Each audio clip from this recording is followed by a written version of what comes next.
નમસ્તે, યુટી સોશિયલમાં આપનું સ્વાગત છે।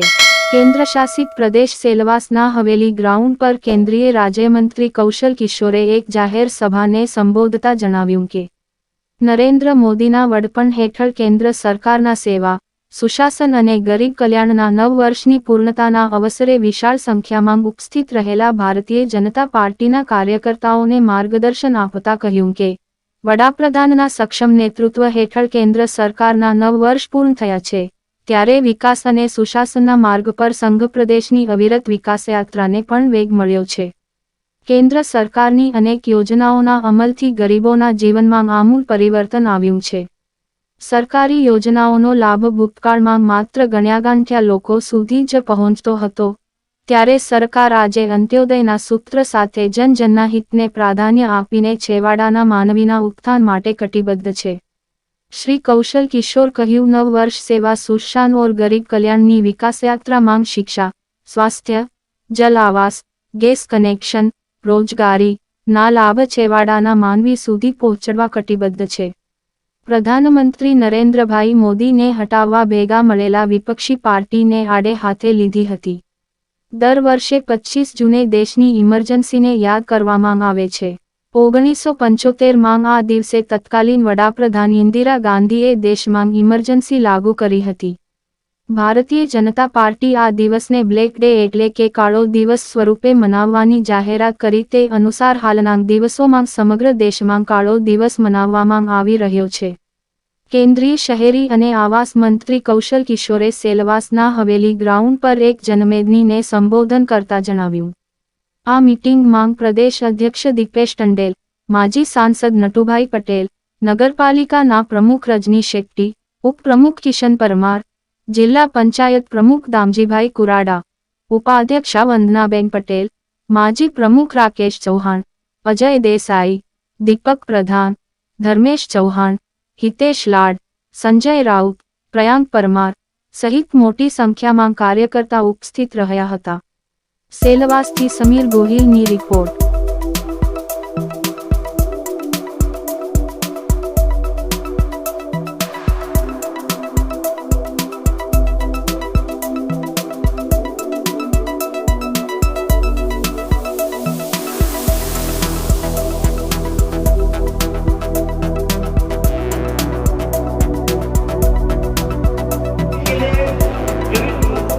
प्रधानमंत्री साहब ने कहा था कि आप लोग चिंता मत करो, आपको मैं बड़ी नॉलेज दूंगा, और वो करके दिखाया। अपने दाखिल के हवाले में इतनी बड़ी बड़ी कॉलेज, उसमें यहाँ के हमारे ट्राइबल बच्चे, हमारे गरीब जनता के बच्चे, प्रधानमंत्री और मुख्यमंत्री अपने गौरव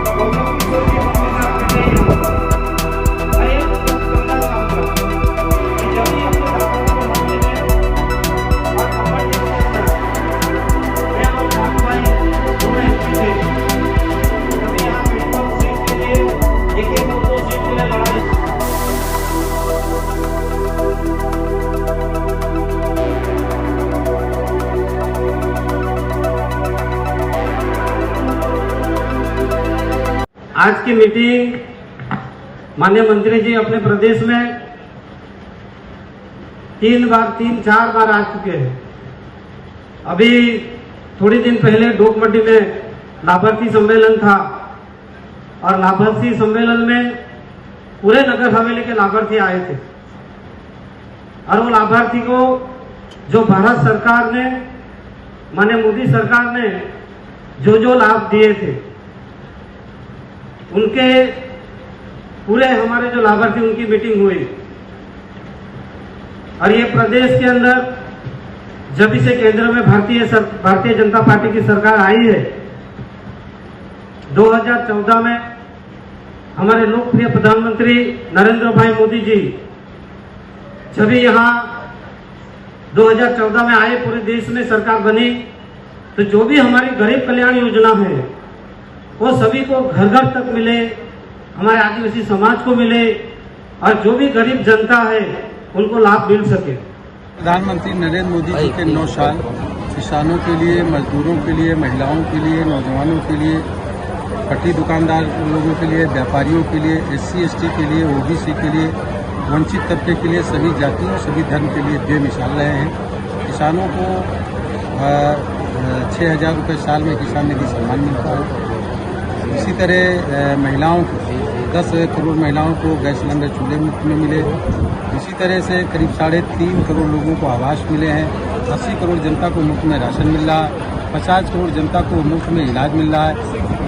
इसीलिए आज दादर नगर हवेली में जब मैं आया हूँ तो दादर नगर हवेली लोकसभा की जनता, किसान, मजदूर, महिलाएं, नौजवान, पट्टी दुकानदार, व्यापारी वर्ग, सभी लोग मैदान में उतर आए हैं। मोदी जी के सम्मान में दादर नगर हवेली की जनता मैदान में उतरी है और ये दादर नगर हवेली को बड़े पैमाने पर इस बार बीजेपी की यहाँ पर जीत होगी।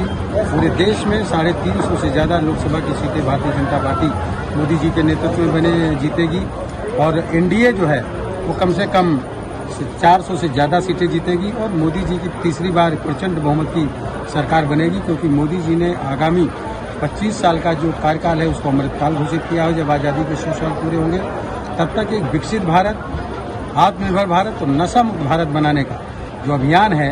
अभी मोदी जी अमेरिका जब गए थे तो उन्होंने बोला मेक इन इंडिया और मेक फॉर वर्ल्ड, यानी पूरे देश को हिंदुस्तान एक बेहतर देश पूरे विश्व को बेहतर विश्व बनाने का काम हिंदुस्तान करेगा वसुधैव कुटुंबकम के तहत। और इस योजना को पूरी तरीके से लागू करने का काम मोदी जी कर रहे हैं। मोदी जी का आज सबसे लोकप्रिय लीडर है पूरी दुनिया के और देश उनका मान और सम्मान करने का काम कर रहा है। विपक्ष किसके इशारे पे एकजुट हो रहा है? मोदी जी को कौन पसंद नहीं करता? पाकिस्तान की सरकार नहीं पसंद कर रही, क्योंकि वो वहाँ की जनता मोदी जी की डिमांड कर रही है। पाकिस्तान अधिकृत कश्मीर की जनता कह रही है कि हमें पाकिस्तान से आज़ाद करो, हम मोदी जी के साथ, हिंदुस्तान के साथ रहना चाहते हैं, इसलिए पाकिस्तान पसंद नहीं कर रहा है। आतंकवादियों का सर्जिकल स्ट्राइक और एयर स्ट्राइक करके मोदी जी ने सफाया किया, जिसकी वजह से आतंकवादी मोदी जी को पसंद नहीं कर रहे हैं।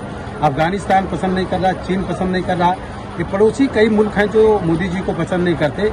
उनकी हाँ में हाँ मिलाने का काम, उनकी इच्छा पूरी करने का काम हमारे विपक्ष के, चाहे वो केजरीवाल हों जी हों, चाहे ममता बनर्जी हों, चाहे नीतीश कुमार हों, लालू यादव हों, अखिलेश जी हों, विपक्ष के लीडर कांग्रेस के लोग, वो मोदी जी को हटाने की बात कर रहे हैं। यानी जो पाकिस्तान, आतंकवादी, चीन के लोग, अफगानिस्तान के लोग मोदी जी को हटाने की बात कर रहे हैं, उनकी हाँ में हाँ मिला करके उनकी इच्छा पूरी करने का काम कर रहे हैं। जनता इस चीज़ को समझ रही है।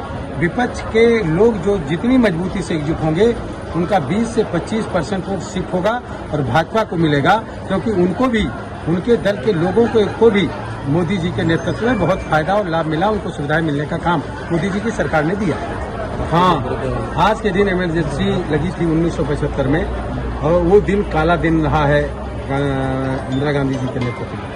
मैं देश की जनता से अपील करना चाहता हूँ कि आज मोदी जी के नेतृत्व में सभी लोग खुशहाल हैं, सभी को आवास मिल रहे, सभी को सुविधाएं मिल रही हैं। इमरजेंसी लगाने वाली इंदिरा गांधी जी कानून को ख़त्म करने का काम किया था, संविधान को ख़त्म करने का काम किया था। आज सब लोग, जो लोग भी लोकतंत्र सेनानी हैं, मैं उनका आभार व्यक्त करता हूँ, जो कई साल तक के जेलों में बंद रहे और फिर जब छूटे तो 1977 में 400 से ज़्यादा सीटें जिता करके और इंदिरा गांधी जी को भी हरा करके, जनता ने हरा करके भेजने का काम किया। ये काला दिन है इमरजेंसी का, जो इंदिरा गांधी जी के कांग्रेस के नेतृत्व में लागू किया गया था। इसकी निंदा करता हूं और सभी लोगों से मैं अपील करता हूं कि मोदी जी के नेतृत्व में, भारतीय जनता पार्टी की सरकार के नेतृत्व में लोकतंत्र मजबूत रहेगा, संविधान मजबूती से लागू होता रहेगा और इमरजेंसी की लगातार निंदा होती रहेगी। इमरजेंसी जैसा कभी भी कोई कार्य भारतीय जनता पार्टी के नेतृत्व में कभी नहीं आएगा, मोदी जी के नेतृत्व में कभी नहीं आएगा। इसीलिए सभी लोगों से अपील है कि निश्चित तरीके से इमरजेंसी का जो दिन, आज के दिन काला दिन है, उसका सभी लोग विरोध करने का काम करें और जो मोदी जी के नेतृत्व में लोकतंत्र मजबूती पकड़ रहा है और ज़्यादा उसे मजबूत करने का काम करें। इस बार 24 के चुनाव में भारतीय जनता पार्टी यहाँ बहुत ज़्यादा वोटों से जीतने का काम करेगी। 2/3 वोटों से भारतीय जनता पार्टी का सांसद मोदी जी को जिताने का काम करेगा, मोदी जी सांसद जीतेगा और जनता मोदी जी को जिताने का काम करेगी। आज की जो भीड़ है तो देख रहे हैं कि अपने आप लोग आए हैं और अगले दिन, अगली मीटिंग में 50-50 लोगों को लाने का सबने वादा किया। हमने नारा दिया है, मोदी जी के सम्मान में दादर नगर हवेली की जनता, किसान, मजदूर, व्यापारी, पट्टी दुकानदार, उद्यमी, और रोजगार या मजदूर भाई सब उतरे मैदान में, महिलाएं उतरी मैदान में, सभी लोग मैदान में, दादर नगर हवेली की जनता मैदान में एक नारा दिया है और सभी लोगों के सम्मान में के लिए मोदी जी के सम्मान के लिए, देश के सम्मान के लिए दादर नगर हवेली की जनता अब मैदान में उतर चुकी है।